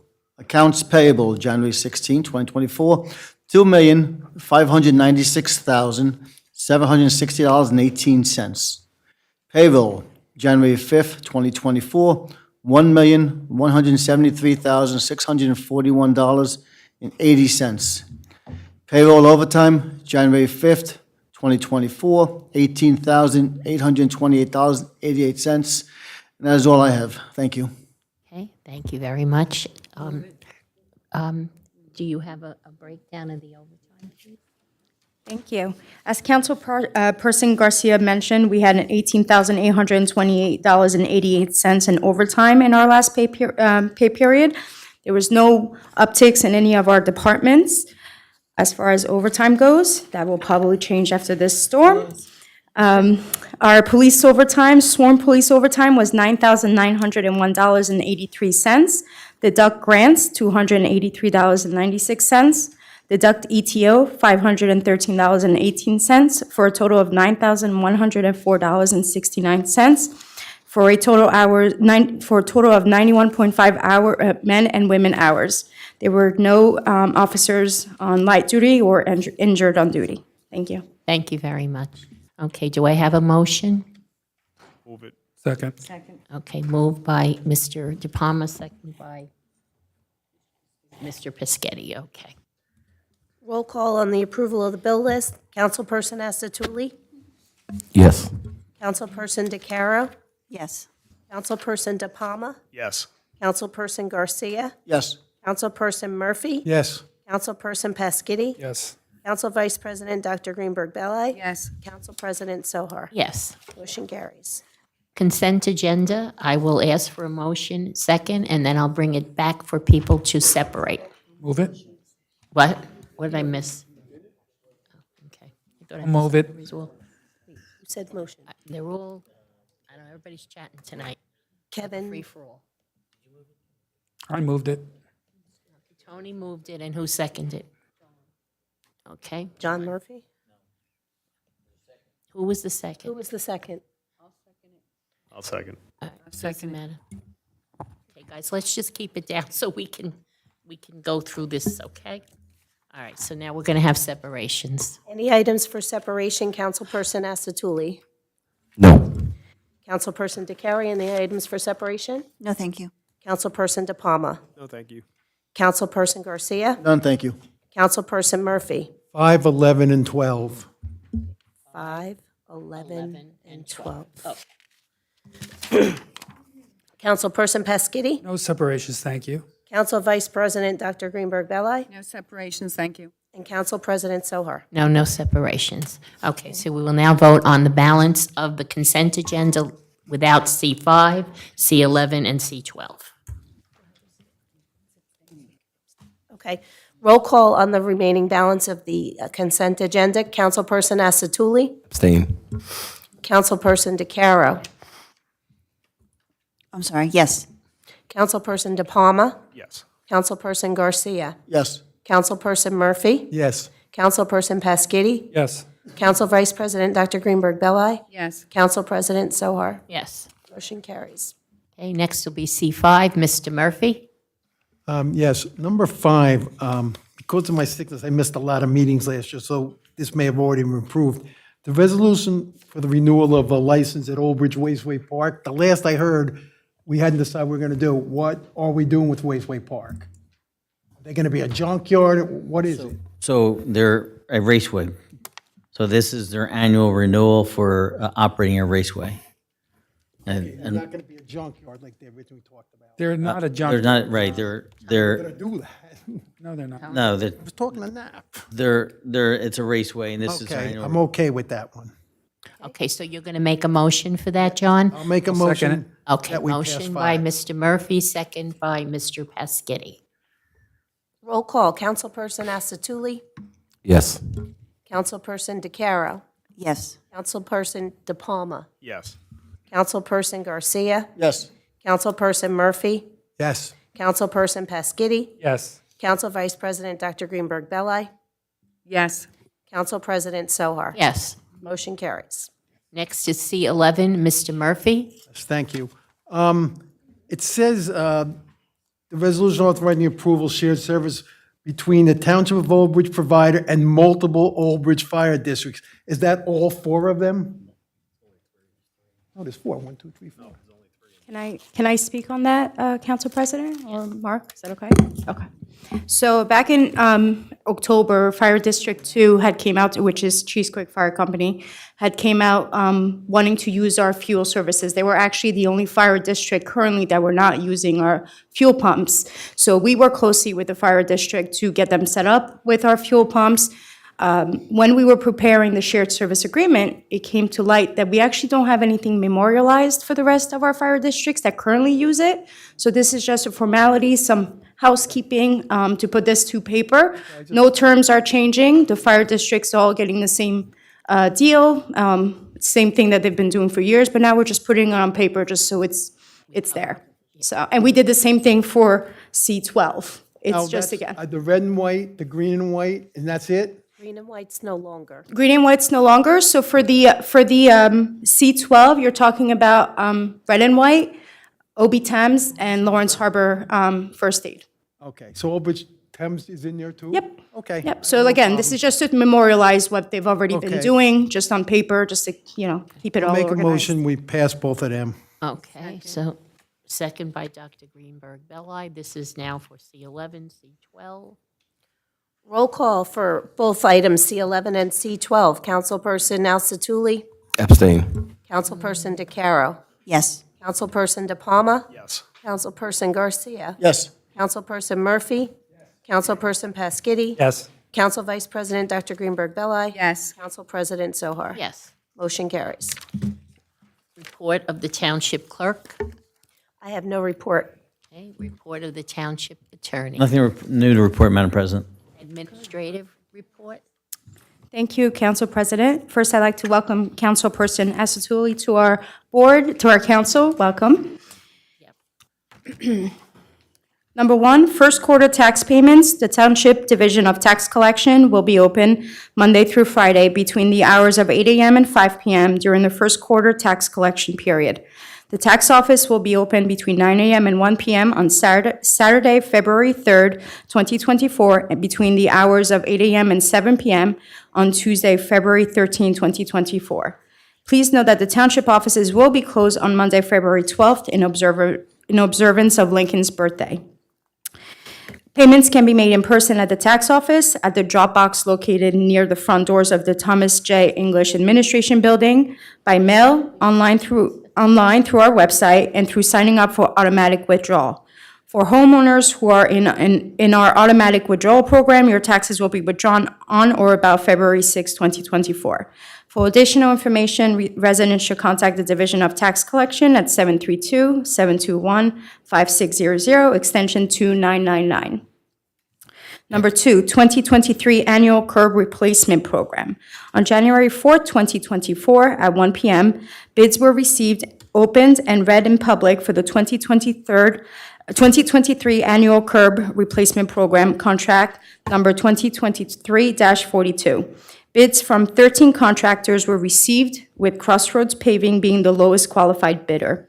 Construction includes ADA sidewalk improvements, curb replacement, installation of new under-drain drainage system, and sump pump connections on Anmar Drive, Arbitis Way, sorry if I mispronounced that, and Wendy Drive. Award of this contract has been included on tonight's consent agenda. Construction is scheduled to begin in spring of '24. 2024 Christmas tree pickup. The township will continue picking up Christmas trees in all wards the week of January 16th and the week of January 22nd. For the full schedule, please visit oldbridge.com/recycling. On Tuesday, January 9th was National Law Enforcement Day. Law enforcement officers have chosen a profession that puts their lives on the line every day for their communities. They've answered a call to public service that is demanding and often unappreciated. On National Law Enforcement Day, we have an opportunity to show support, thank them for their service, and offer a token of respect. So tonight, we would like to take this opportunity to recognize and thank our officers for their continued service and dedication to the safety of our town and its residents.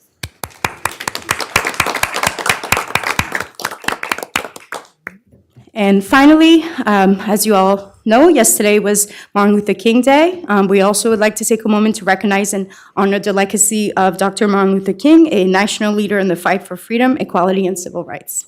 Thank you. Thank you very much. Okay. Does anyone have any comments or questions for Anna on the administrative report? Okay, then I'll ask for a motion. Oh, you have something to say? Okay. Good luck. Good job on your first snowstorm at VA. Yeah. It wasn't the biggest storm, but it was our first storm in a while, so good job. Thank you. And on that, I'd like to thank our Public Works Department, our Parks and Rec Department, all of the directors that I texted at 6 a.m. this morning regarding our delayed opening, council for being available to us and passing the word out to our residents, and to Mayor Walker, who I was also bothering at 5:30 this morning. Thank you. Okay, great. I make a motion. Second. Okay, motion by Dr. Greenberg Belli to accept, second by Mr. Pescetti. Roll call, Councilperson Asatuli. Yes. Okay. Councilperson DeCaro.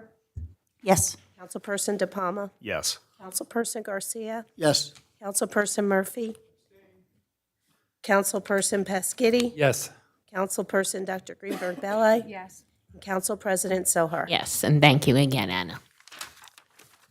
All right. Now we'll go on to public comments. The public comment portion of our meeting is to allow for the public to bring to council's attention their concerns or comments. This section is open for any topic or items on the consent agenda in accordance with NJSA 10:4-12A and the Old Bridge Rules of Council. The council asks the public limit their comments to 3 minutes or less. Only one member of the public shall approach to speak to council at a time. The council will respect the public's time by refraining from any comment until the speaker is finished with their allotted time. Should be further noted that the public comment portion of our meeting is not structured as a question and answer session. If a member of the public has questions they seek answers to, an appointment can be made with the corresponding department's office during regular business hours. The township clerk will regulate the time during the comment portion of our meeting. Thank you. Is there anyone in the public who wishes to be heard this evening? Okay. Just state your name, please. We stopped stating our names. Oh, okay, that's what I want to make sure of, okay. Resident. So Councilman Garcia, I'm assuming that you heard the insanity that went on in Lawrence Harbor this weekend, yesterday? It wasn't 3 minutes yet. It's okay, time warp. The hate flyer that went out? Are the police investigating it? Do you know yet? So if the council is not aware of it, a hate group passed out a flyer in Lawrence Harbor to the community. And considering the fact that we had a problem a few years ago against Councilwoman, a letter was sent to Councilwoman Brown, and it was really horrific, that I really hope that the folks on the dais get really well educated on this subject and follow through, because Old Bridge, we're, as Pescetti pointed out, a green community, and we don't want to be known as a hate community, do we? So if you could investigate that and get it filled out and find out who did it, who put out the flyer. I mean, there's enough rings in the community. You're an old officer. I look to you because you were a police officer, right? You were a detective. Well, but you know the system, and so I'm holding you to a higher standard, babe.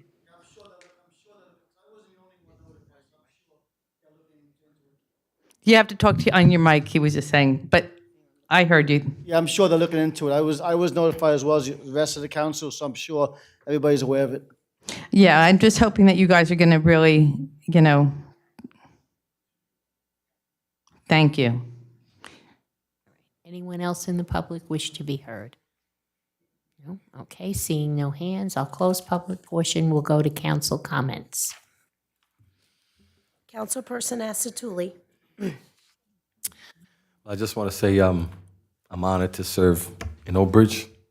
I know I've abstained from a lot of things, but as I learn and I grow and work with the council, I'll be able to answer the questions more efficiently and effectively. I think just as an elected official, we have one job: to make Old Bridge citizens' lives better, and that's what I'm here to do. So thank you so much. I appreciate it. Councilperson DeCaro. Yes. Actually, the only thing that I really had to say was regarding the email that we had gotten today.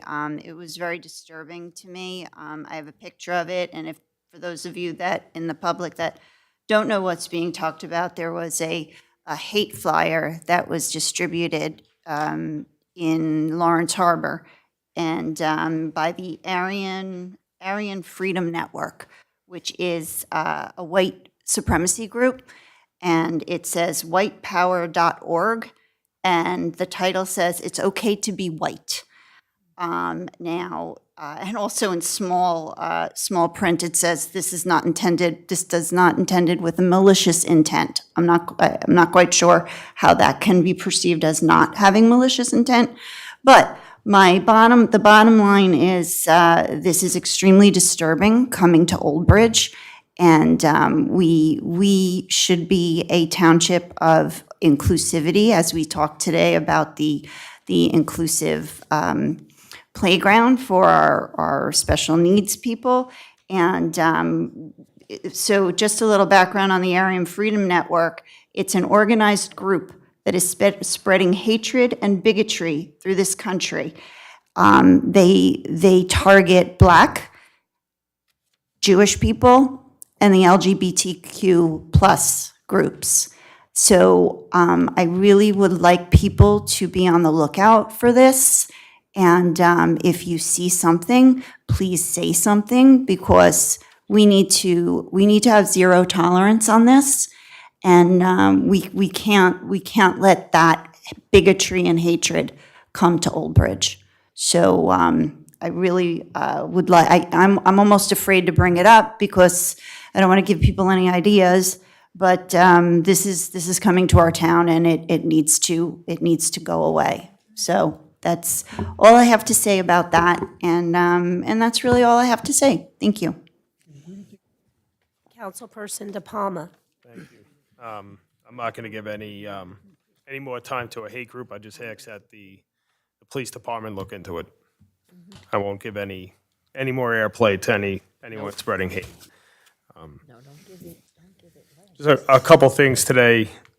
Over the last couple weeks, including last night and today, we've had a lot of bad weather. We've had, as the mayor and BA and folks know, we have dealt with a number of power outages throughout town.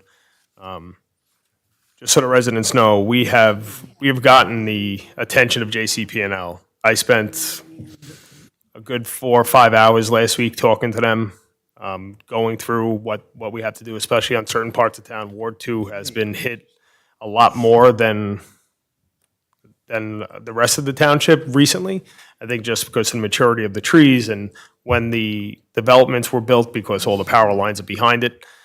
So just so the residents know, we do have the ear of JCP&L. We are going to ask them, and I would like them to be up here within the near future to talk through what they're going to do to mitigate any of these potential outages.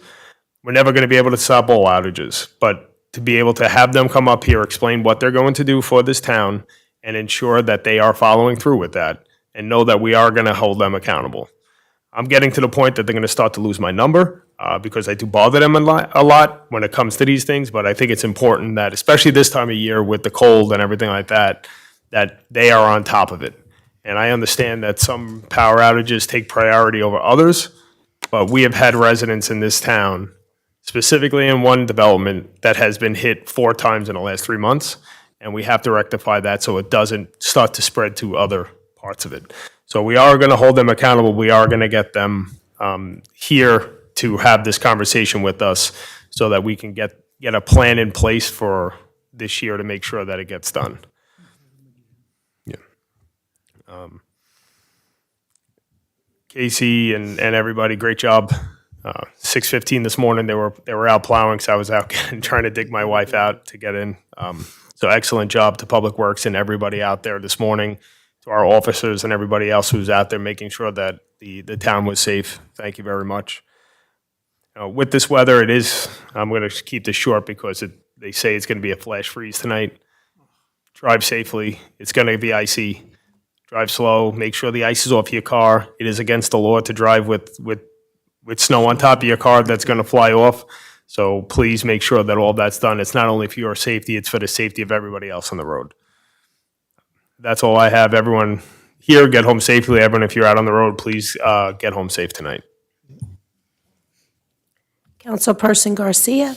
Yeah. Thank you. First, I want to congratulate Councilman Esatuli to our team. Welcome. Thank you. It's gonna be fun having you around. Just don't be so loud. How'd I do today? You did well today. I did good? Good start? No, you did well. Congratulations. Thank you. Thank you, sir. Kevin. Thank you. Also, as mentioned earlier, National Law Enforcement Day was January 9th. I want to thank the cops for Old Bridge, me and from Jersey City, and all the cops throughout the state, throughout the country. They do a lot for us. So I really want to thank them. I really appreciate them for all they do for us. So thank you, guys. We also had, as you guys know, I live in Cheesequake Village. And about a week and a half ago, we had a bunch of cars, the catalytic converters, taken. There were 6 in one night. And I spoke to council, I spoke to the chief, and I want to thank everybody because so far so good. It's been 10 days or so. They haven't come back. So just let you know that they are in Ward 1. Gotcha. Yeah. So, I apologize. But now I lost my train of thought. But really, I want to thank you guys. And just guys in Ward 1, just be aware. They may be out there. They're closer than you think. I know they're all over Homedale, all over Old Bridge, but they're hitting certain sections, so just be on the lookout. Don't confront them. Call the police. That's really pretty much it. As far as Public Works, Casey, thank you again for all your help. I know it wasn't a big storm like Eric said, but the streets look good. I came here tonight. They look slippery, but they were fine. So everything was good. So I want to thank you and your crew for being out there. So that's all I have, and thank you. Councilperson Murphy. Yeah, I have really nothing to say tonight. Thank you. Councilperson Pasquini. Yeah, I got a complaint from residents saying that there was some commercial trucks running wires along Matawan Road, and there was no police out there. There was, it was a very unsafe condition because they were running the wires across the street. It looked like either Verizon or Optum, one or the other. I was on Matawan Road. Yeah, I told them you should just call the police. So if anybody sees that on the roads, just call the police, because they're supposed to have, a police officer out there on the road to keep things safe. And I think they were just trying to pull a fast one. The other thing was, I forgot, so I won't say anything. Thank you. Council Vice President Dr. Greenberg Belli. Yes. Fortunately, I have to mention this. I would like to speak about a Facebook post written by Jill DeCaro insinuating that council members went to a Board of Ed meeting to intimidate a Board of Ed person. For someone who is continuously preaching how we should work together, and then you write this outrageous, vicious post, it's quite mind-boggling. This is why we have divisiveness. And when you make such serious false accusations that someone is intimidating a board member, there was nothing more than these are just nasty false allegations. You are acting as a judge and a jury. You weren't even at the Board of Ed meeting, but I guess it's all right for you to go to Board of Ed meetings, but no one else. Yet it's all right, for that to occur. I personally, along with the other members of the council, went there to the Board of Ed to thank Frank Weber.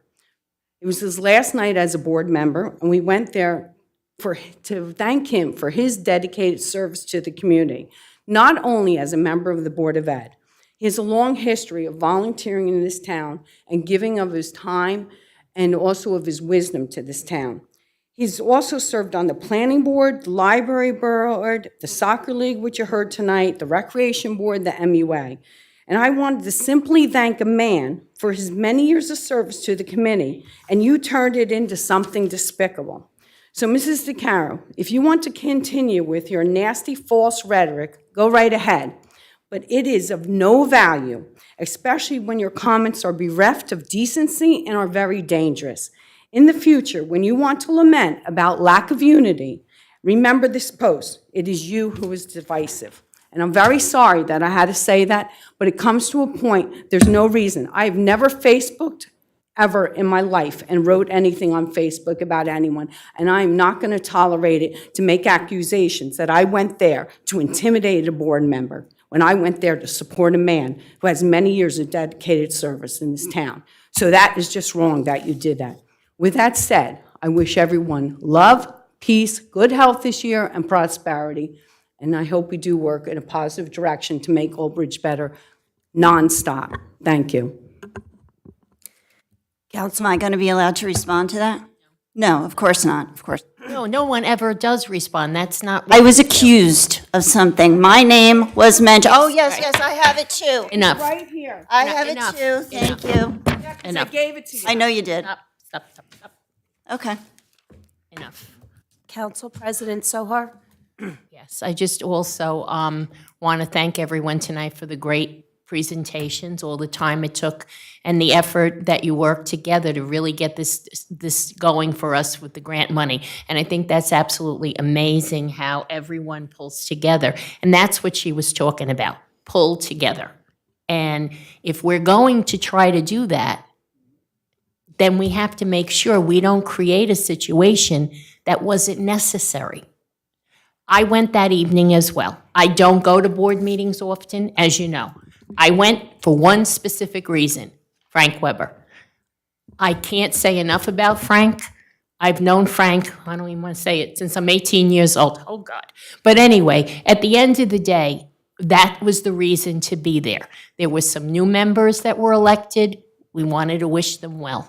That were endorsed by the Republican Party, yes. I know. Excuse me. We all know that. Excuse me. Now, there you go again. Yes, I let know, I'm you so speak. divisive. No, well, I let you speak. I let you have your whole full comment time. I didn't interrupt you once.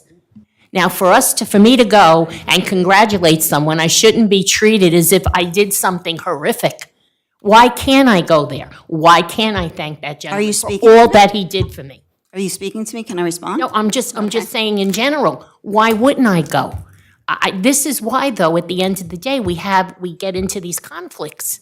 Because what was it necessary to I know for post a that fact on that that Facebook? person changed his vote. You're out of, okay, you have that on the record? You got that, right? Okay.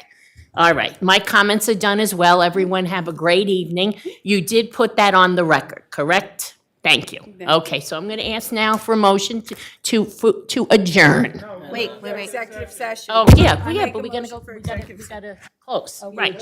Yes. Yeah, just make sure that's. Can you, I don't have the resolution. We have a resolution to go into executive, to discuss attorney-client privilege communication